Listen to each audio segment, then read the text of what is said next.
Este audiolibro es la expresión de dos deseos. Uno, el de establecer una vez más que los cuentos han nacido para ser contados. Otro, el de compartir contigo algunos cuentos que me han servido a mí mismo para alumbrar pasajes oscuros de mi propio camino. Algunos cuentos que me acercaron a personas a quienes admiré y admiro por su sabiduría. Algunos cuentos que me gustan, que disfruto y que comprendo cada día más.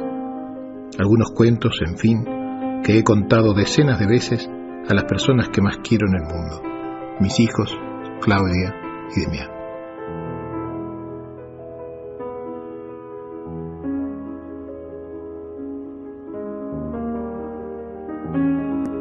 Era un luminoso mediodía de diciembre en Buenos Aires, y yo iba a encontrarme con Jorge, con mi amigo Jorge. Íbamos a comer juntos como tantas otras veces, pero este no era un encuentro como los demás. Aquella vez nos encontrábamos para despedirnos. Hacía ya bastante tiempo que yo viajaba regularmente a España para coordinar trabajos de fin de semana, hasta que finalmente mi enamoramiento por Granada me llevó a tomar la decisión de vivir aquí, por lo menos mientras durase el amor.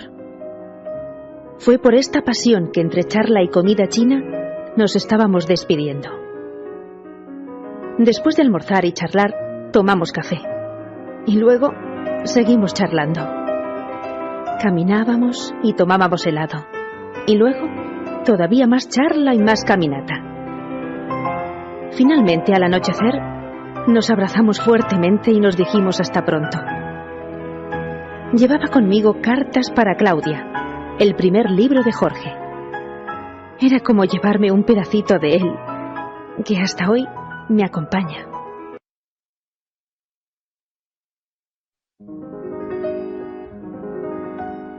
Cuando yo era pequeño, me encantaban los circos.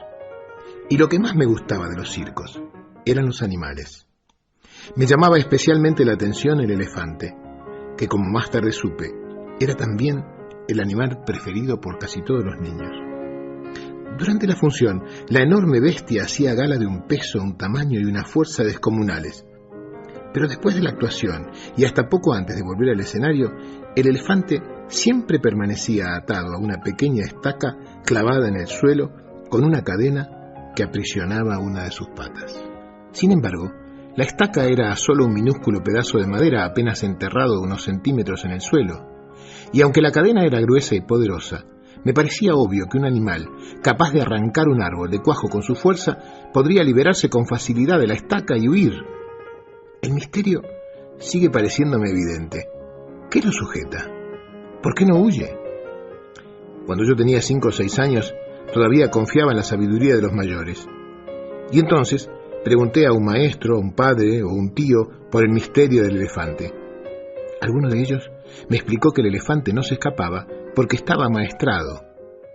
Hice entonces la pregunta obvia: si está amaestrado, ¿por qué lo encadenan? La verdad es que no recuerdo haber recibido ninguna respuesta coherente.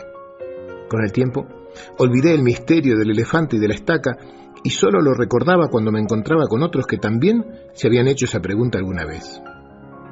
Hace algunos años descubrí, por suerte para mí, que alguien había sido lo suficientemente sabio como para encontrar la respuesta.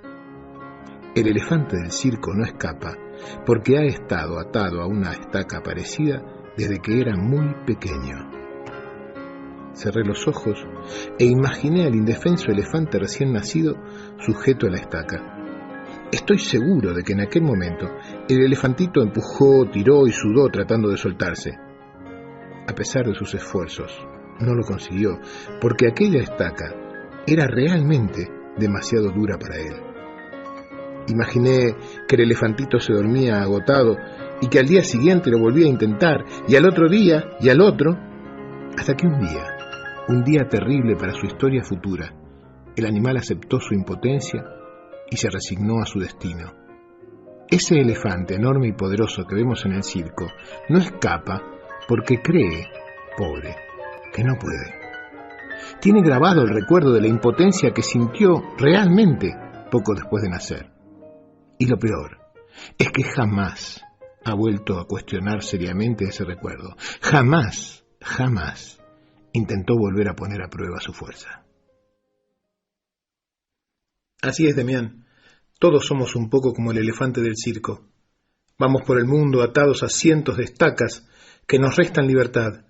Vivimos pensando que no podemos hacer montones de cosas simplemente porque una vez, hace tiempo, cuando éramos pequeños, lo intentamos y no lo conseguimos. Hicimos entonces lo mismo del elefante. Grabamos en nuestra memoria este mensaje: no puedo y nunca podré. Hemos crecido llevando este mensaje que nos impusimos a nosotros mismos y por eso nunca volvimos a intentar liberarnos de la estaca. Cuando a veces sentimos los grilletes y hacemos sonar las cadenas, miramos de reojo la estaca y pensamos: no puedo y nunca podré. Jorge hizo una larga pausa. Luego se acercó, se sentó en el suelo frente a mí y siguió. Esto es lo que te pasa, Demi. Vives condicionado por el recuerdo de un Demián que ya no existe, un Demián que no pudo. Tu única manera de saber si puedes conseguirlo es intentarlo de nuevo, poniendo en ello todo tu corazón. Todo tu corazón.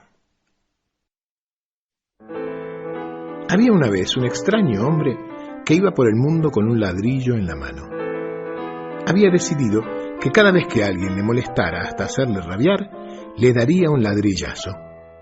El método era un poco primitivo, pero sonaba bastante efectista, ¿verdad? Sucedió que se cruzó con un amigo muy prepotente que le habló con malos modos. Fiel a su decisión, el hombre agarró el ladrillo y se lo tiró. No recuerdo si le alcanzó o no, pero el caso es que después tener que ir a buscar el ladrillo le pareció bastante incómodo. Decidió entonces mejorar el sistema de autopreservación del ladrillo, como él lo llamaba. Ató la piedra a un cordel de 1 metro y salió a la calle. Esto permitía que el ladrillo nunca se alejara demasiado. Pronto comprobó que el nuevo método también tenía sus problemas. Por un lado, la persona destinataria de su hostilidad tenía que estar a menos de 1 metro. Y por otro, después de arrojar el ladrillo, tenía que tomarse el trabajo de recoger el hilo, que además muchas veces se liaba y enredaba, con la consiguiente incomodidad. Entonces, el hombre inventó un nuevo sistema, el sistema ladrillo 3. El protagonista seguía siendo el mismo ladrillo, pero este sistema, en lugar de un cordel, llevaba un resorte. Ahora, el ladrillo podía lanzarse una y otra vez y regresaría solo. Así lo pensó el hombre. Al salir a la calle y recibir la primera agresión, tiró el ladrillo. Erró y no pegó en su objetivo, porque al actuar el resorte, el ladrillo regresó y fue a dar justo en la cabeza del hombre. Lo volvió a intentar y se dio un segundo ladrillazo por medir mal la distancia. El tercero por arrojar el ladrillo a destiempo. El cuarto fue muy particular porque, tras decidir dar un ladrillazo a una víctima, quiso protegerla al mismo tiempo de su agresión. Y el ladrillo fue a dar de nuevo en su cabeza. El chichón que se hizo era enorme. Nunca se supo por qué no llegó a pegar jamás un ladrillazo a nadie, si por los golpes recibidos o por alguna deformación de su ánimo.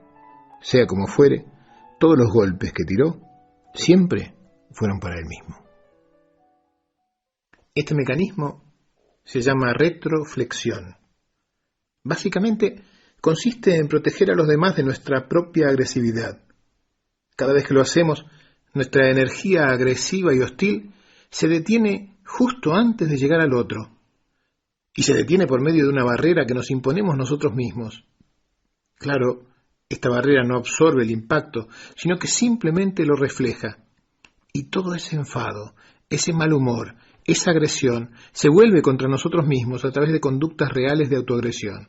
Autolesionarse, darse atracones de comida, consumir drogas, correr riesgos inútiles, y otras veces, mediante emociones o sentimientos disimulados pero tóxicos, depresión, culpa, somatizaciones corporales.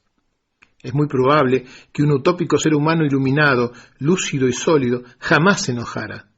Nos resultaría muy útil no enfadarnos nunca. Sin embargo, una vez que sentimos la rabia, la ira o el fastidio, la única manera de librarse de ellos es sacándolos fuera, transformados en una acción. De lo contrario, Demián, lo único que conseguimos, más tarde o más temprano, es enfadarnos con nosotros mismos. Carpintería, el 7. Es que además de obtusas hay personas que no se dejan ayudar, me quejé. El gordo se acomodó y contó. Era una pequeña casucha, casi un ranchito en las afueras de la ciudad.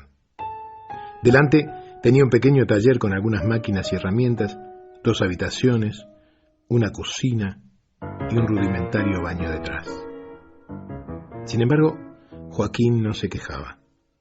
Durante los 2 últimos años, el taller de carpintería el 7 se había hecho conocido en el pueblo y él ganaba suficiente dinero como para no tener que recurrir a sus escasos ahorros.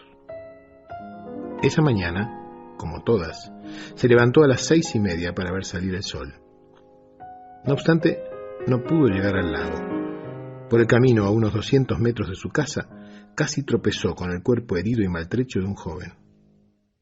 Con rapidez, se arrodilló y acercó su oído al pecho del joven. Débilmente, allá en el fondo, un corazón luchaba por mantener lo que quedaba de vida en ese cuerpo sucio y maloliente por la sangre, la mugre y el alcohol. Joaquín fue a buscar una carretilla sobre la que cargó al joven. Al llegar a la casa, tendió el cuerpo sobre su cama, cortó las raídas ropas y lo lavó cuidadosamente con agua, jabón y alcohol. El muchacho, además de estar borracho, había sido golpeado salvajemente. Tenía cortes en las manos y en la espalda, su pierna derecha estaba fracturada en 2 partes.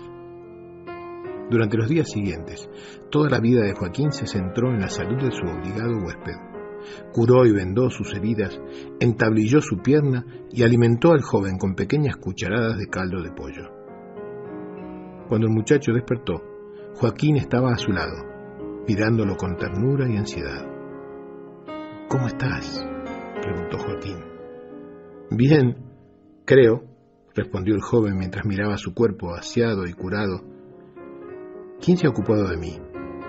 «Yo», dijo Joaquín. «¿Por qué?». «Porque estabas herido». «¿Solo por eso?». «No, también porque necesito un ayudante». Y ambos rieron con ganas. Bien comido, bien dormido y sin haber bebido alcohol, Manuel, que así se llamaba el joven, recuperó las fuerzas enseguida.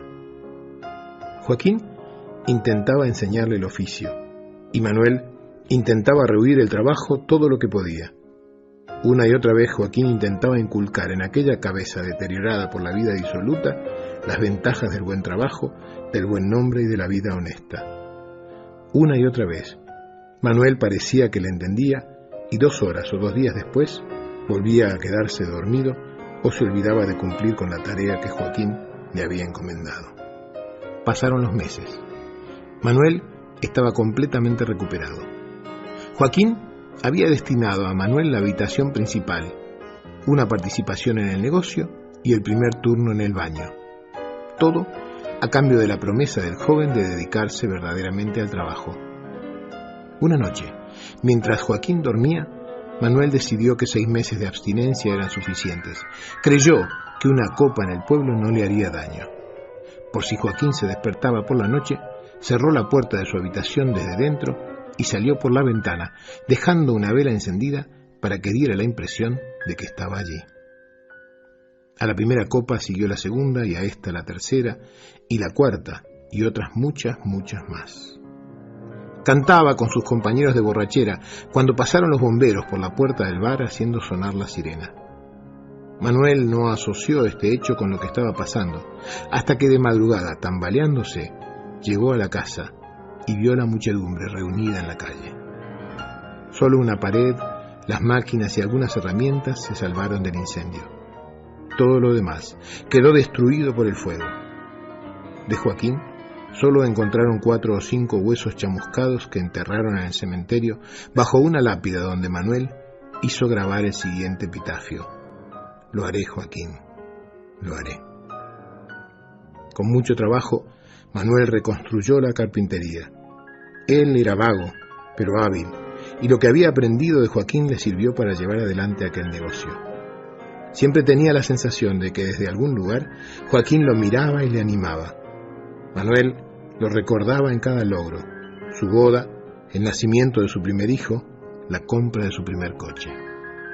A 500 kilómetros de allí, Joaquín, vivito y coleando, se preguntaba a veces si era lícito mentir y engañar, si era válido prenderle fuego a una casa tan bonita solo por salvar el alma de un joven. Se contestó que sí, y rió de solo pensar en la policía del pueblo que había confundido huesos de cerdo con sus propios huesos. Su nueva carpintería era un poco más modesta que la anterior, pero ya era conocida en el pueblo. Se llamaba Carpintería El Ocho. A veces, Demián, la vida te pone difícil ayudar a un ser querido. No obstante, si existe una dificultad que vale la pena afrontar, es la dificultad de ayudar a otro. Esto no es un deber moral ni nada parecido, es una elección de vida que cada uno puede hacer en su momento y en la dirección en que desea. Mi experiencia personal de vivencias y de observación me hace creer que el ser humano libre, que se conoce a sí mismo, es generoso, solidario, amable, capaz de disfrutar por igual del dar y del recibir. Por lo tanto, cada vez que te encuentres con aquellos que se miran el ombligo, no los odies. Piensa que ya bastantes problemas deben tener consigo mismos. Cada vez que te descubras en actitudes mezquinas, ruines o pequeñas, aprovecha para preguntarte qué te está pasando. Te garantizo que en algún lugar erraste el rumbo. Una vez escribí: un neurótico no necesita un terapeuta que le cure ni un padre que le cuide. Todo lo que necesita es un maestro que le muestre en qué punto del camino se perdió. Había una vez un rey muy poderoso que reinaba en un país muy lejano. Era un buen rey, pero tenía un problema. Era un rey con dos personalidades. Había días que se levantaba exultante, eufórico, feliz. Ya desde la mañana esos días parecían maravillosos. Los jardines de su palacio parecían más bellos, sus sirvientes por algún extraño fenómeno se volvían amables y eficientes. Durante el desayuno el rey confirmaba que su reino era el fabricante de las mejores harinas, que se cosechaban allí los mejores frutos. En esos días el rey rebajaba los impuestos, repartía riquezas, concedía favores, legislaba por la paz y por el bienestar de los ancianos. Durante esos días el rey accedía a todas las peticiones de sus súbditos y amigos. Sin embargo, existían también aquellos otros días. Esos eran días negros. Desde la mañana se daba cuenta que hubiera preferido dormir un poco más. Cuando se percataba de que era demasiado tarde, el sueño ya lo había abandonado. Por muchos esfuerzos que hiciera, no podía comprender por qué sus sirvientes estaban de tan mal humor y ni siquiera le atendían bien. El sol le molestaba más que la lluvia. La comida estaba tibia y el café frío. La idea de recibir visitas en su despacho aumentaba su dolor de cabeza. Durante esos días, el rey pensaba en los compromisos contraídos en otros tiempos y se asustaba al pensar en cómo cumplirlos. Esos eran los días en que el rey aumentaba los impuestos, incautaba tierras y apresaba a todos sus opositores. Temeroso del presente y del futuro, perseguido por los errores del pasado, en esos días legislaba contra su pueblo, y la palabra que más utilizaba era no.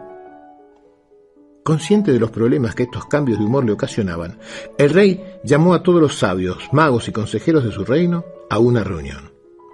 Señores, les dijo, todos ustedes conocen mis cambios de ánimo. Todos se han beneficiado de mis euforias y han padecido de mis enojos. Pero el que más sufre soy yo mismo, porque cada día debo deshacer lo que hice en otro tiempo, cuando veía las cosas de otra manera.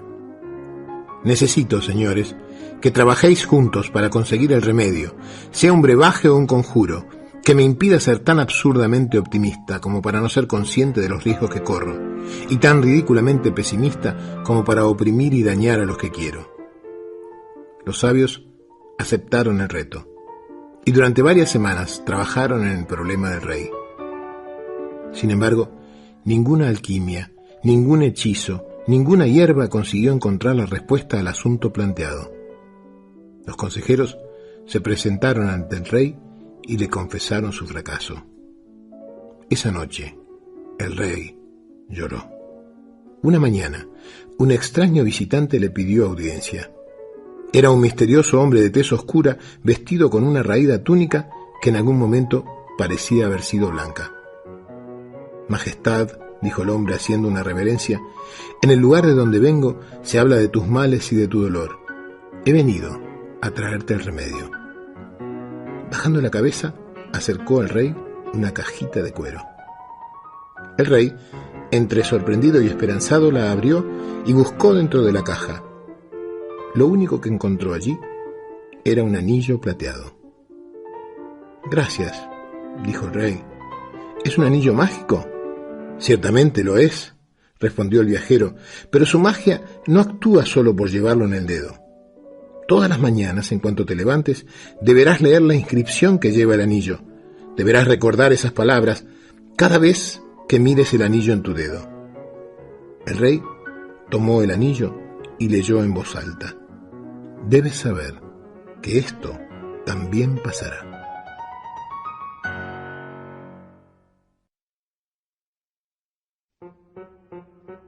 Había una vez 2 ranas que cayeron en un recipiente de nata. Inmediatamente se dieron cuenta de que se hundían. Era imposible nadar o flotar demasiado tiempo en una masa espesa como arenas movedizas. Al principio, las 2 ranitas patalearon con fuerza en la nata tratando de llegar al borde del recipiente. Pero era inútil. Solo conseguían chapotear en el mismo lugar y hundirse una y otra vez. Sentían que a cada momento era más difícil salir a la superficie y poder respirar. Una de ellas finalmente dijo en voz alta: no puedo más. Es imposible salir de aquí. En esta materia no se puede nadar. Ya que voy a morir, no veo por qué prolongar este sufrimiento. No entiendo el sentido que tiene morir agotada por un esfuerzo estéril. Y dicho esto, dejó de patalear. Se hundió con rapidez. Fue literalmente tragada por el espeso líquido blanco. La otra rana, más persistente o quizás más tosuda, se dijo: no hay manera. Nada se puede hacer para avanzar en esta cosa. Sin embargo, aunque sé que se acerca la muerte, prefiero luchar hasta el último intento.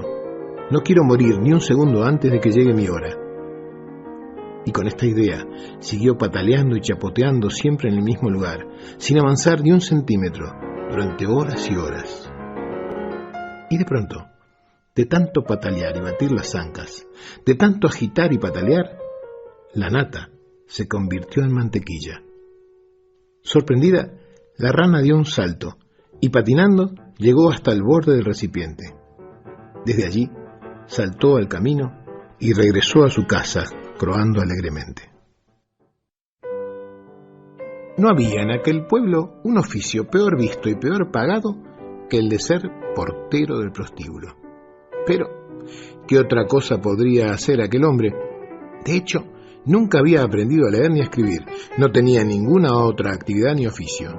En realidad, era su puesto porque su padre había sido portero de ese prostíbulo antes que él, y antes que aquel, el padre de su padre. Durante décadas, el prostíbulo había pasado de padres a hijos y la portería también.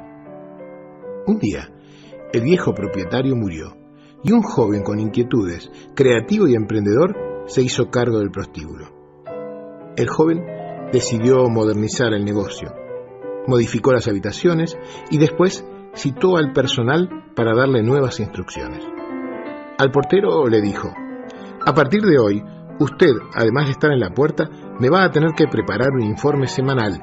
Allí anotará la cantidad de parejas que entran cada día. A una de cada 5 le preguntará cómo fueron atendidas y qué corregirían del lugar. Una vez por semana, usted me presentará ese informe con los comentarios que crea convenientes. El hombre tembló. Nunca le había faltado predisposición para trabajar, pero... me encantaría satisfacerle, señor, balbuceó, pero yo no sé leer ni escribir. Ah, cuánto lo siento, dijo el nuevo dueño. Como usted comprenderá, yo no puedo pagar a otra persona para que haga esto, y tampoco puedo esperar que usted aprenda a leer y escribir. Por lo tanto... pero señor, usted no me puede despedir. He trabajado en esto toda mi vida, igual que mi padre, igual que mi abuelo. Pero el joven no lo dejó terminar. Mire, Yo lo comprendo, pero no puedo hacer nada por usted. Lógicamente le daré una indemnización, es decir, una cantidad de dinero para que pueda subsistir hasta que encuentre otro trabajo. Así que, lo siento, que tenga suerte. Y sin más, dio media vuelta y se fue. El hombre sintió que el mundo se derrumbaba. Nunca había pensado que podría llegar a encontrarse en esa situación. Llegó a su casa, desocupado por primera vez en su vida. ¿Qué podía hacer? Y recordó que a veces, en el prostíbulo, cuando se rompía una cama o se estropeaba la pata de un armario, se las ingeniaba para hacer un arreglo sencillo y provisional con un martillo y unos clavos. Se le ocurrió que esta podía ser una ocupación transitoria hasta que alguien le ofreciera un mejor empleo. Buscó por toda la casa las herramientas que necesitaba y solo encontró unos clavos oxidados y una tenaza mellada. Tenía que comprar una caja de herramientas completa. Para eso, usaría una parte del dinero que había recibido. En la esquina de su casa, se enteró de que en su pueblo no había ninguna ferretería. Tendría que viajar 2 días en mula para ir al pueblo más cercano y realizar su compra. ¿Qué más da?, pensó, y emprendió la marcha. A su regreso, llevaba una hermosa y completa caja de herramientas. No había terminado de quitarse las botas cuando llamaron a la puerta de su casa. Era su vecino. «Hola, venía a preguntarle si no tendría un martillo para prestarme». «Mire, vecino, lo acabo de comprar, pero lo necesito para trabajar, ¿sabe? Como me he quedado sin empleo». «Bueno», dijo el vecino, «yo se lo devolvería mañana muy temprano». «Está bien», aceptó el hombre. A la mañana siguiente, tal como había prometido, el vecino llamó a su puerta. «Mire, todavía necesito el martillo. ¿Por qué no me lo vende?» «No, yo lo necesito para trabajar y además la ferretería está a 2 días de mula». El vecino pensó y propuso. «Hagamos un trato. Yo le pagaré a usted el salario de 2 días de ida y de 2 de vuelta. Le pagaré además el precio del martillo y una pequeña ganancia para usted. Total, está sin trabajo. ¿Qué le parece?» Realmente, esto era como conseguir un trabajo por 4 días. Así que aceptó. Volvió a viajar a la ferretería. Y a su regreso, otro vecino lo esperaba en la puerta de su casa. «Hola, ¿usted le vendió un martillo a nuestro amigo?» «Sí, pues yo necesito unas herramientas, ¿sabe? Estoy dispuesto a pagarle sus 4 días de viaje y una pequeña ganancia por cada herramienta. Ya sabe, no todos disponemos de 4 días para hacer nuestras compras». El ex portero abrió su caja de herramientas y su vecino eligió una pinza, un destornillador, un martillo y un cincel. Le pagó y se fue. En su mente quedaron las palabras del comprador. No todos disponemos de 4 días para hacer nuestras compras. Si esto era cierto, mucha gente podría necesitar que él viajara para traer herramientas. Pensando en esto, en el siguiente viaje, decidió que arriesgaría algo del dinero de la indemnización comprando más herramientas de las que había vendido. De paso, podría ahorrar tiempo en viajes. Empezó a correrse la voz por el barrio y muchos vecinos decidieron dejar de viajar para hacer sus compras. Una vez por semana el ahora vendedor de herramientas viajaba y compraba lo que necesitaban sus clientes. Pronto se dio cuenta de que si encontraba un lugar donde almacenar las herramientas, podría ahorrar más viajes y ganar más dinero. Así que alquiló un pequeño local. Después amplió la entrada del almacén y unas semanas más tarde añadió un escaparate. Así, casi sin saberlo, el local se transformó en la primera ferretería del pueblo. Todos estaban contentos. Todos compraban en su tienda. Él ya no tenía que viajar. La ferretería del pueblo vecino le enviaba sus pedidos. Después de todo, era un muy buen cliente. Con el tiempo, todos los compradores de pueblos pequeños, más alejados, prefirieron comprar en su ferretería y ahorrarse así 2 días de viaje. Un día, se le ocurrió que su amigo, el tornero, podía fabricar para él las cabezas de los martillos.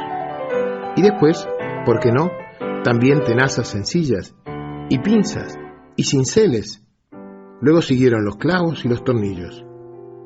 Para no alargar demasiado el cuento, Te diré que en 10 años aquel hombre se convirtió en un millonario fabricante de herramientas a base de honestidad y de mucho trabajo. El ex portero acabó siendo el empresario más poderoso de la región.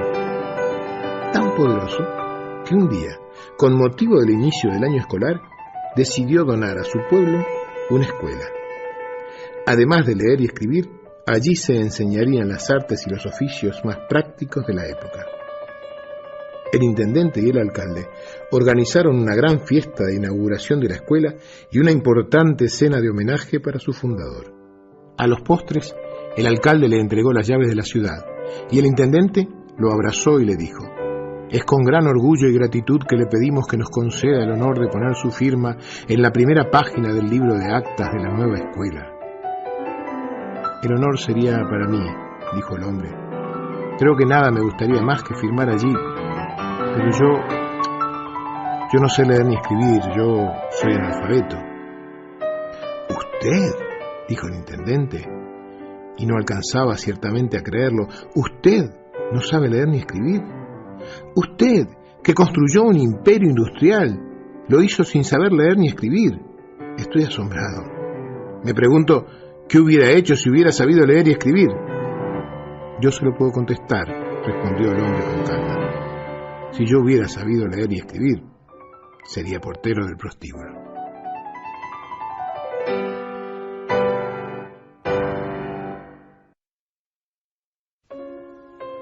El hombre entra en una zapatería y un amable vendedor se le acerca. «¿En qué puedo servirle, señor?». «Quisiera un par de zapatos negros como los del escaparate». «Ah, cómo no, señor. Veamos, el número que busca debe ser el 41, ¿verdad?». «No, quiero un 39, por favor». «Disculpe, señor. Hace 20 años que trabajo en esto y su número debe ser el 41, quizás 40, pero nunca 39. Un 39, por favor». «Disculpe, ¿me permite que le mida el pie?». «Mire, mida lo que quiera, pero yo quiero un par de zapatos del 39. El vendedor saca del cajón ese extraño aparato que usan los vendedores de zapatos para medir los pies y con satisfacción proclama: «¿Lo ven? Lo que yo decía, 41. Dígame, señor, ¿quién va a pagar los zapatos, usted o yo?». «Usted». «Bien, entonces, ¿me trae un 39?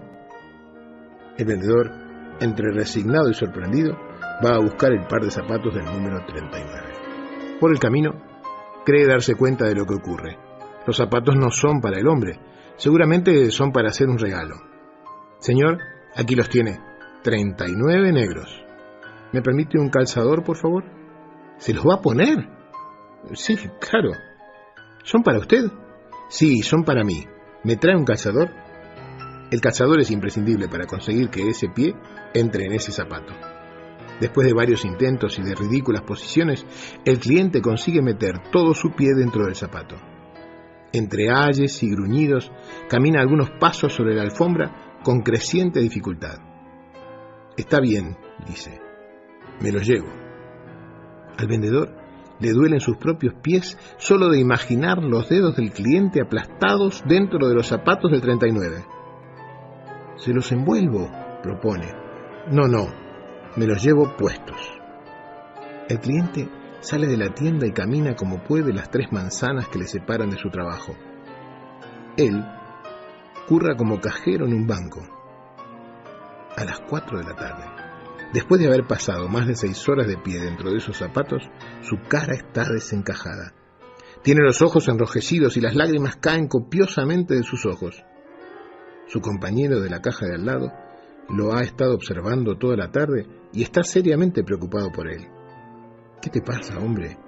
¿Te encuentras mal?». No, son los zapatos», dice. «¿Qué le pasa a los zapatos?». «Me aprietan». ¿Qué les ha pasado? ¿Se han mojado?». No, es que son 2 números más pequeños que mi pie». «¿De quién son?». «Míos». «No entiendo. ¿No te duelen los pies?». «Me matan los pies». «¿Y entonces?». «Te explico», dice. Yo no vivo una vida de grandes satisfacciones. En realidad, en los últimos tiempos, tengo muy pocos momentos agradables.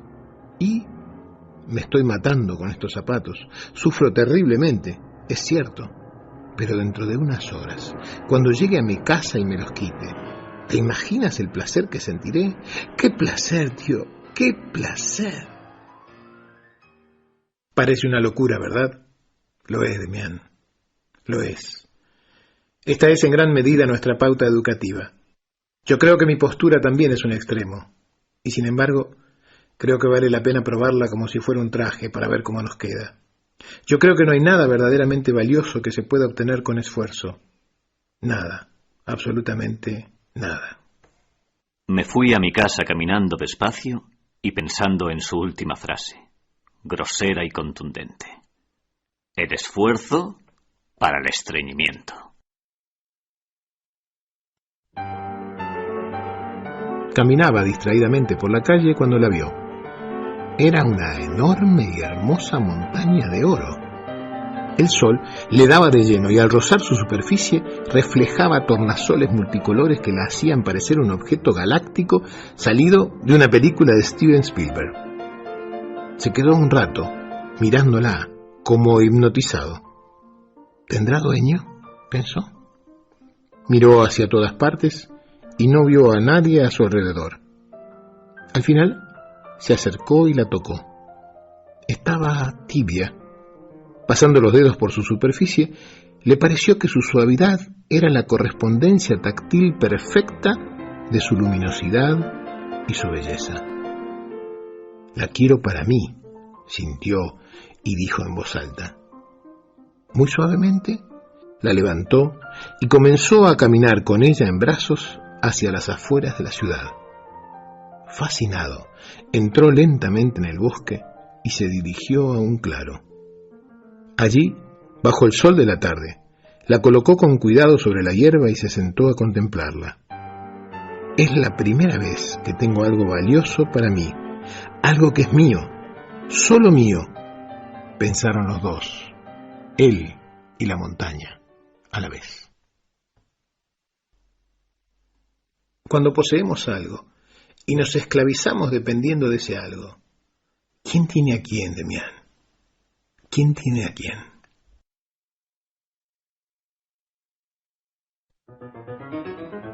Una vez volvió a la selva un búho que había estado en cautiverio con los humanos. Explicó allí todas las costumbres de esos animales tan raros, hombres y mujeres. Contaba, por ejemplo, que en las ciudades los hombres calificaban a los artistas por competencias. Así, decidían quiénes eran los mejores en cada disciplina: pintura, dibujo, escultura, canto. La idea de adoptar costumbres humanas prendió con fuerza entre los animales, y quizás por ello se organizó de inmediato un concurso de canto en el que se inscribieron rápidamente casi todos los presentes, desde el jilguero hasta el rinoceronte. Guiados por el búho que había aprendido en la ciudad, se decretó que el concurso se fallaría por voto secreto y universal de todos los concursantes, que de este modo serían su propio jurado. Así fue. Todos los animales, incluido el hombre de la selva, subieron al estrado y cantaron. Recibieron un mayor o menor aplauso de la audiencia, y después anotaron su voto en un papel y lo colocaron doblado en una gran urna que estaba vigilada por el mismo búho. Cuando llegó el momento del recuento, el búho subió al improvisado escenario y, flanqueado por dos ancianos monos, abrió la urna para comenzar el recuento de los votos de aquel transparente acto electoral, gala del voto universal y secreto y ejemplo de vocación democrática, como había oído decir a los políticos de las ciudades. Uno de los ancianos sacó el primer voto, y el búho, ante la emoción general, gritó: «El primer voto, hermanos, es para nuestro amigo, el burro». Se produjo un silencio, seguido de algunos tímidos aplausos.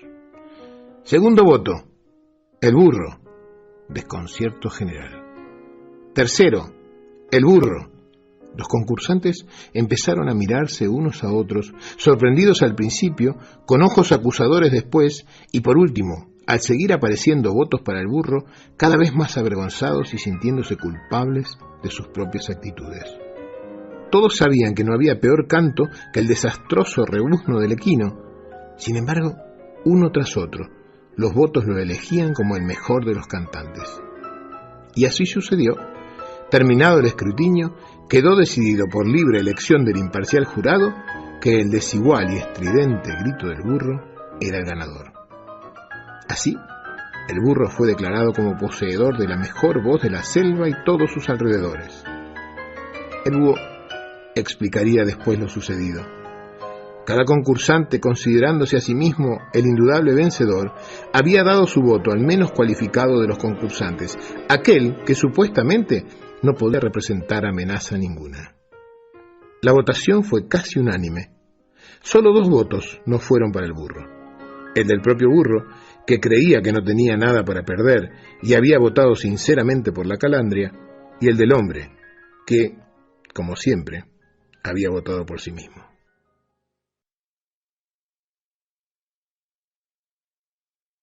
Y bien, Demián, esas son las cosas que hace la mezquindad de nuestra sociedad. Cuando nos sentimos tan importantes como para que no haya espacio para otros, cuando nos creemos tan merecedores que no podemos ver más allá de nuestras narices, cuando nos imaginamos tan maravillosos que no concebimos otra posibilidad que no sea poseer lo deseado, entonces, muchas veces, la vanidad, la miseria, la estupidez y la cortedad nos vuelven mezquinos, no egoístas, Demián, sino mezquinos.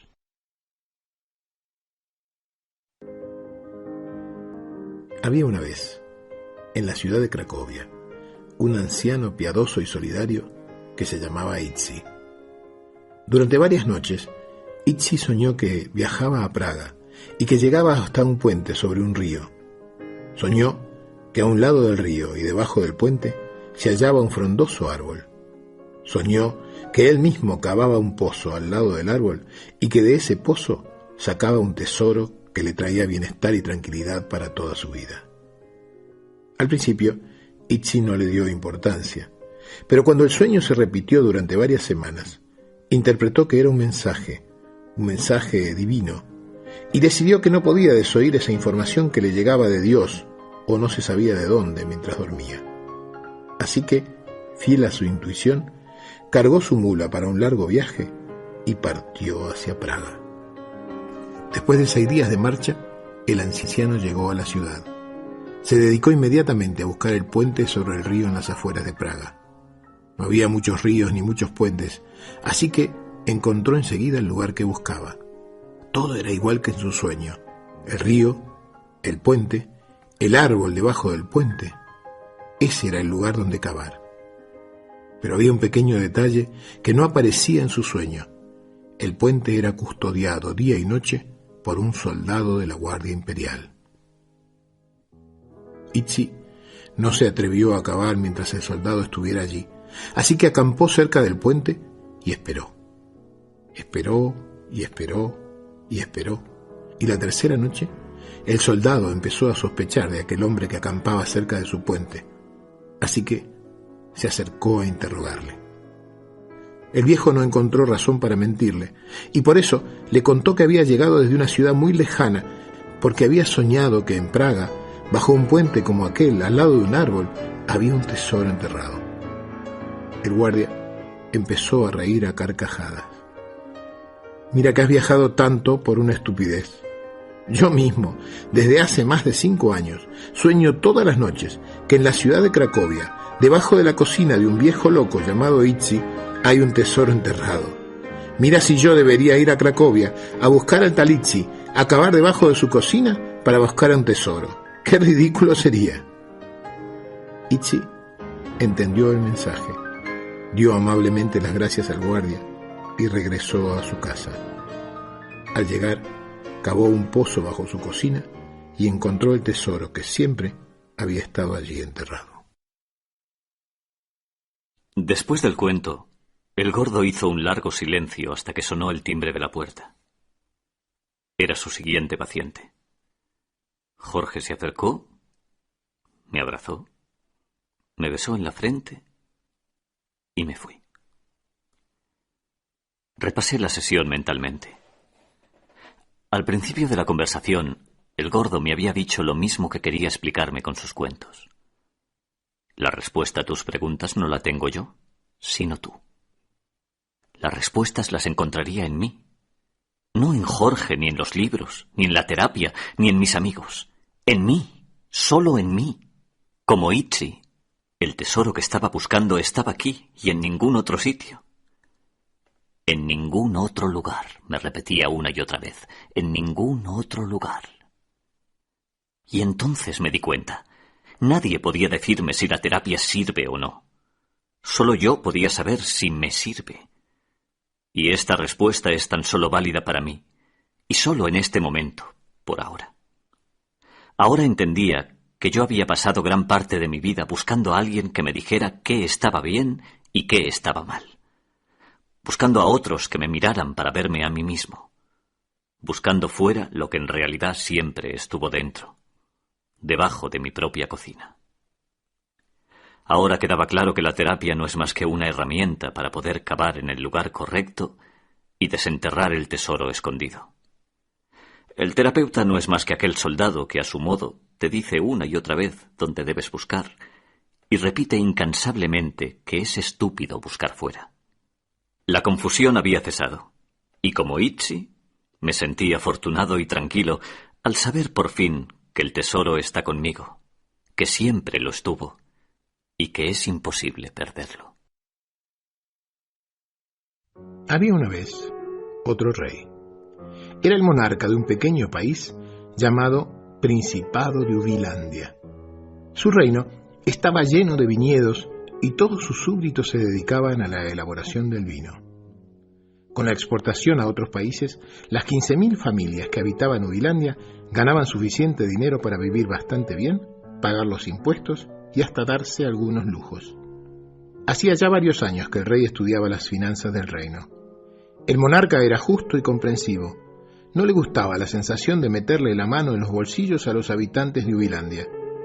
Por eso, hacía grandes esfuerzos para encontrar la manera de reducir los impuestos. Hasta que un día tuvo la gran idea. El rey decidió abolir los impuestos. Como única contribución para solventar los gastos del Estado, el rey pediría a cada uno de sus súbditos que una vez al año, en la época en que se envasaran los vinos, se acercaran a los jardines del palacio con una jarra de 1 litro del mejor vino de su cosecha, y que vaciaran en un gran tonel que se construiría para tal fin y en aquella fecha el contenido de su jarra. De la venta de estos 15.000 litros de vino se obtendría el dinero necesario para el presupuesto de la corona, para pagar los gastos sanitarios y para solventar la educación del pueblo. La noticia corrió por el reino a través de bandos y carteles en las principales calles de las ciudades. La alegría de la gente fue indescriptible. En todas las casas se alabó al rey y se cantaron canciones en su honor. En todas las tabernas se alzaron las copas y se brindó por la salud y la larga vida del buen rey. Desde temprano empezaron a llegar de todo el reino las familias enteras de los vinateros con su jarra en la mano del cabecera de la familia. Uno por uno subían la larga escalera que conducía a la cima del enorme tonel real, vaciaban su jarra y bajaban por el otro lado, al pie de la cual el tesorero del reino colocaba un escudo con el sello del rey en la solapa de cada campesino. A media tarde, cuando el último de los campesinos vació su jarra, se supo que nadie había fallado. El enorme barril de 15.000 litros estaba lleno. Del primero al último de los súbditos habían pasado a tiempo por los jardines y vaciado su jarra en el tonel. El rey estaba orgulloso y satisfecho.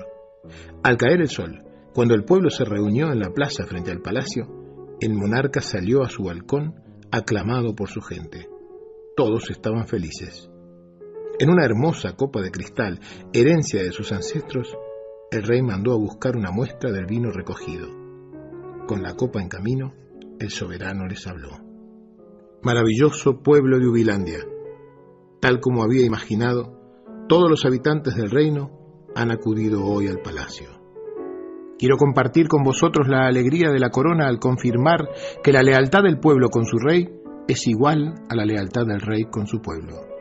Y no se me ocurre mejor homenaje que brindar por vosotros con la primera copa de este vino, que será sin duda un néctar de dioses, la suma de las mejores uvas del mundo, elaboradas por las mejores manos del mundo y regadas con el mayor bien del reino, el amor de un pueblo. Todos lloraban y vitoreaban al rey. Uno de los sirvientes acercó la copa al soberano, y éste la levantó para brindar por el pueblo que aplaudía eufórico. Pero la sorpresa detuvo su mano en el aire. Al levantar el vaso, el rey notó que el líquido que contenía era transparente e incoloro. Lentamente lo acercó a su nariz, entrenada para percibir el aroma de los mejores vinos, y confirmó que no tenía olor ninguno. Catador como era, llevó la copa a su boca casi automáticamente y bebió un sorbo. El vino no tenía sabor de vino, ni de ninguna otra cosa. El rey envió a buscar una segunda copa del vino del tonel, y después otra, y por último quiso tomar una muestra desde el borde superior, pero no había caso. Todo era igual, inodoro, incoloro e insípido.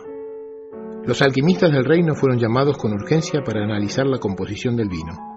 La conclusión fue unánime: el tonel estaba lleno de agua, agua purísima, 100% agua. El monarca mandó a llamar inmediatamente a todos los sabios y magos del reino para que buscaran con urgencia una explicación a aquel misterio.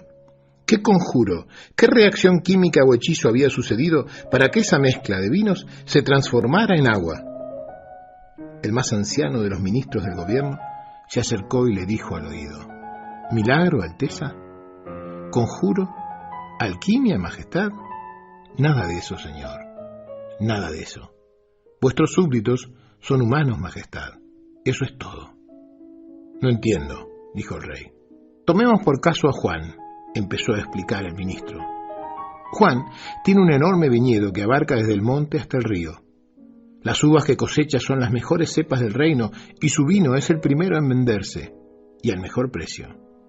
Esta mañana, cuando preparaba a su familia para bajar al pueblo, se le pasó una idea por la cabeza. ¿Y si ponía agua en lugar de vino? ¿Quién podría notar la diferencia?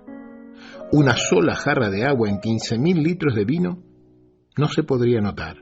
Nadie se daría cuenta de la diferencia. Nadie. Y nadie lo hubiera notado, salvo por un detalle, Majestad. Por un detalle.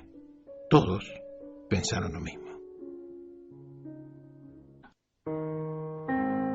Tienes hambre de saber, hambre de crecer, hambre de conocer, hambre de volar. Puede ser que hoy yo sea la teta que da la leche que aplaca tu hambre. Me parece fantástico que hoy quieras esta teta, pero nunca te olvides de esto.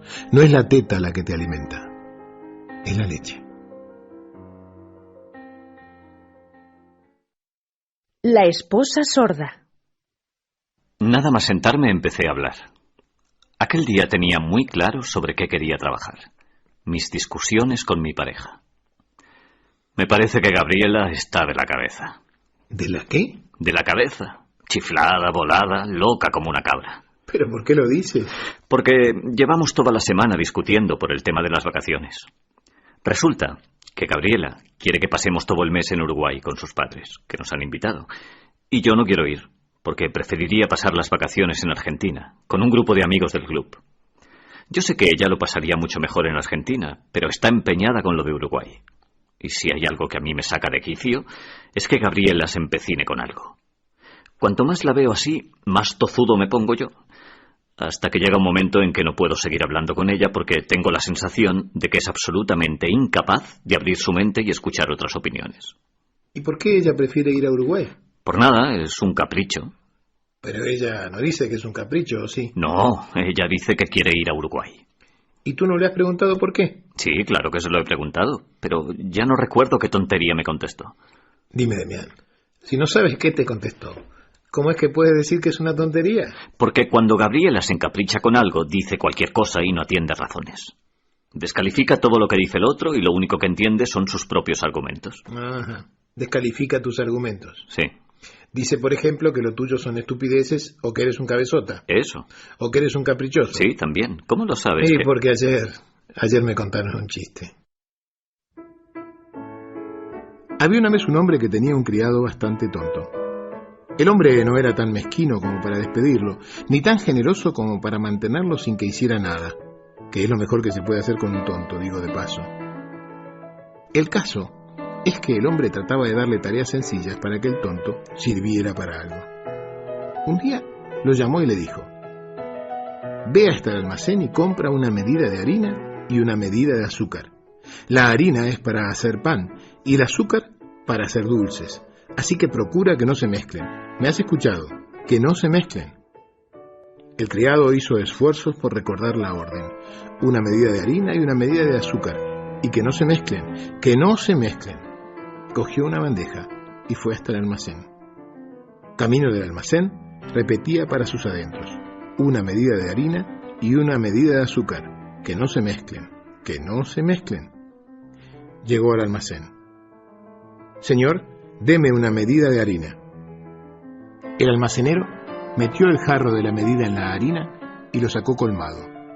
El criado acercó la bandeja y el almacenero vació el jarro encima. Y una medida de azúcar, dijo el comprador.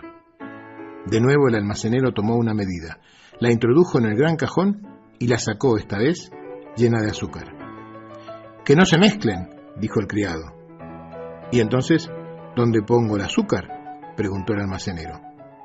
El otro pensó un rato, y mientras pensaba, cosa que buen trabajo le costaba, pasó la mano por debajo de la bandeja y se dio cuenta de que la bandeja estaba vacía del otro lado. Así que en una rápida decisión dijo: aquí, y le dio la vuelta a la bandeja, derramando por supuesto la harina. El criado dio media vuelta y regresó contento a la casa: una medida de harina, una de azúcar, y que no se mezclen. Cuando llegó el señor de la casa y lo vio entrar con la bandeja de azúcar, le preguntó: ¿y la harina? Que no se mezclen, contestó el criado. Está aquí. Y en un rápido movimiento dio la vuelta a la bandeja, derramando también el azúcar.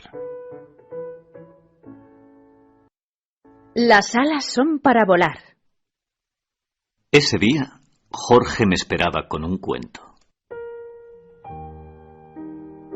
Cuando se hizo mayor, su padre le dijo: hijo mío, no todos nacemos con alas. Si bien es cierto que no tienes obligación de volar, creo que sería una pena que te limitaras a caminar teniendo las alas que el buen Dios te ha dado. Pero yo no sé volar, contestó el hijo. Es verdad, dijo el padre, y caminando lo llevó hasta el borde del abismo de la montaña. ¿Ves, hijo? Este es el vacío. Cuando quieras volar, vas a venir aquí, vas a tomar aire, vas a saltar al abismo, extenderás tus alas y volarás. El hijo dudó. ¿Y si me caigo? Aunque te caigas, no morirás. Solo te harás algunos rasguños que te harán más fuerte para el siguiente intento. El hijo volvió al pueblo para ver a sus amigos, a sus compañeros, aquellos con los que había caminado toda su vida. Los más estrechos de mente le dijeron: ¿estás loco? ¿Para qué quieres volar? Tu padre está mal de la cabeza. ¿Para qué necesitas volar? ¿Por qué no te dejas de tonterías? ¿Quién necesita volar?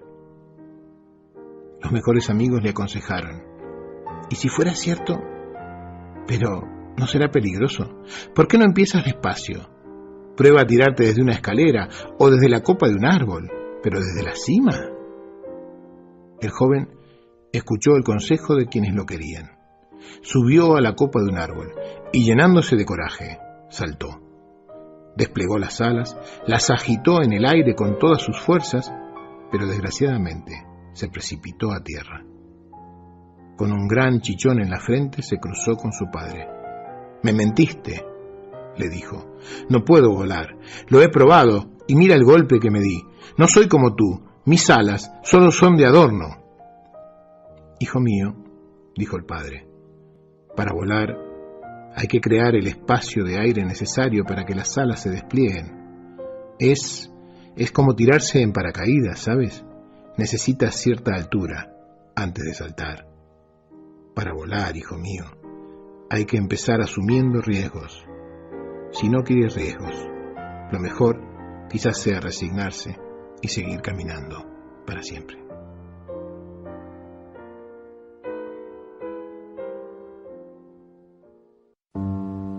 Había una vez 2 monjes zen que caminaban por el bosque de regreso al monasterio. Cuando llegaron al río, vieron una mujer que lloraba en cuclillas cerca de la orilla. Era joven y atractiva. «¿Qué te sucede?», le preguntó el más anciano. «Mi madre se muere», dijo la mujer.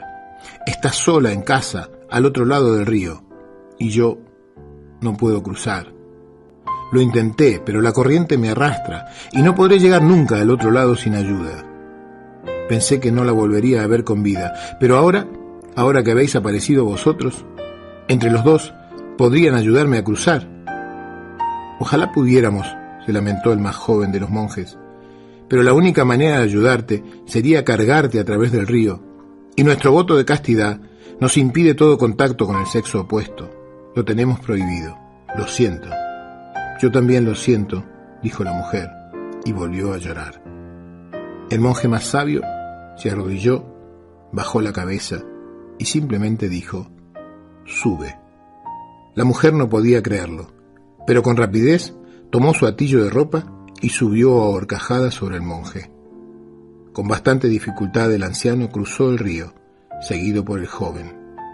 Al llegar al otro lado, la mujer descendió y se acercó al anciano monje con intención de besar sus manos. Está bien, dijo el viejo retirando sus manos. «Sigue tu camino». La mujer se inclinó con gratitud y humildad, recogió sus ropas y corrió por el camino hacia el pueblo.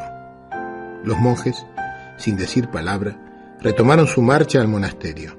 Aún le quedaban 10 horas de caminata. Poco antes de llegar, el joven le dijo al anciano: «Maestro, tú sabes mejor que yo de nuestro voto de abstinencia. No obstante, cargaste sobre tus hombros a aquella mujer a través de todo lo ancho del río. Dame una explicación». «Es verdad», dijo el anciano, «yo la llevé a través del río. Pero ¿qué te pasa a ti, que todavía la cargas sobre tus hombros?». Una vez, un marajá que tenía fama de ser muy sabio cumplió 100 años. El acontecimiento fue recibido con gran alegría, ya que todos querían mucho a su gobernante. En el palacio se organizó una gran fiesta para aquella noche y fueron invitados poderosos señores de todo el reino y de otros países. Llegó el día del cumpleaños. Una montaña de regalos se amontonó en la entrada del salón donde el marajá iba a saludar a sus invitados. Durante la cena, el monarca pidió a sus sirvientes que separaran los regalos en 2 grupos, los que tenían remitente y los que no se sabía quién los había enviado. A los postres, el rey mandó traer todos los regalos en 2 montones, uno de cientos de grandes y costosos regalos y otro más pequeño, con solo alguna decena de presentes. El marajá empezó a abrir los regalos del primer montón y fue llamando a quien se los había enviado. A cada uno le hacía subir al trono y le decía: «Te agradezco tu regalo, te lo devuelvo y estamos como antes». Y dicho esto, le devolvía el regalo sin importar qué fuera. Cuando terminó con el primer montón y devolvió todos los regalos, se acercó a la segunda montaña y dijo: «Estos regalos sí me los quedaré. Estos son los que no tienen remitente, y por ello no me obligan a nada. A mi edad ya no es bueno contraer deudas». Cada vez que recibas algo, Demián, puede estar en tu ánimo o en el del otro transformar ese dar en una deuda. Si fuera así, me parece que es mejor no recibir nada. Pero si eres capaz de dar sin esperar pagos y de recibir sin sentir obligaciones, entonces puedes dar o no, recibir o no, pero jamás quedarte endeudado. Y lo más importante, nunca más nadie dejará de pagarte lo que te debe, porque jamás nadie, jamás te deberá nada.